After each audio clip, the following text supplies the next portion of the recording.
အားလုံးပဲမင်္ဂလာပါကျမမြန်မာဆဆချင်းရောက်တဲ့အချိန်မှာပစ္စည်းတစ်ခုခုဝယ်တဲ့အချိန်အဲ့ဒီလူကခဏလေးနော်အဲ့လိုပြောခဲ့တယ်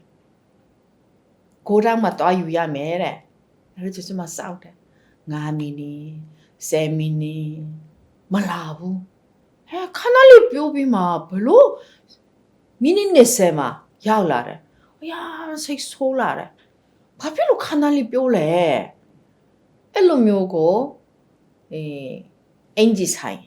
မဟုတ်ရင်မုတ်ဆိုင်မဟုတ်ရင်ဒါချပစ္စည်းဆိုင်မှာအဲ့လိုမျိုးခဏ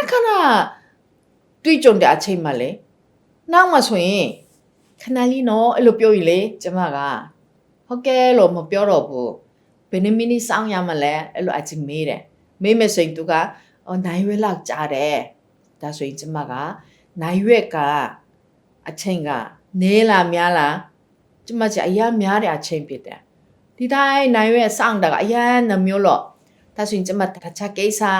လုပ်ပြီးမှပြန်လာခဲ့မယ်နော်အဲ့လိုနဲ့ကျမကနှီးပြီးမှ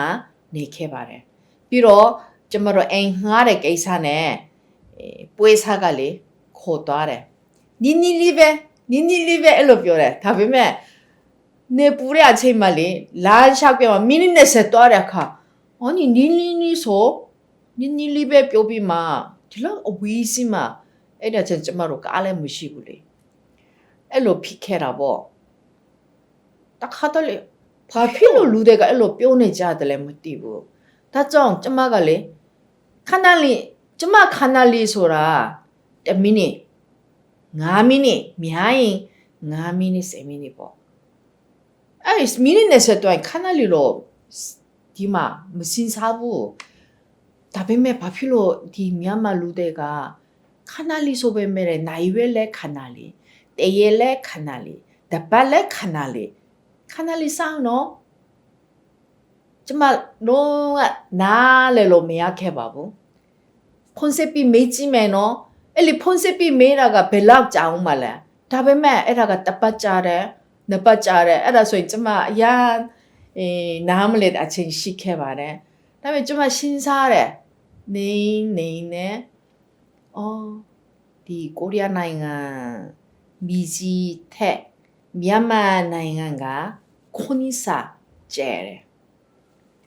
ဒါကြောင့်ခဏလေးကကျမခံစားတဲ့ခဏလေးနဲ့မြန်မာလူတွေကပြောတဲ့ခဏလေးက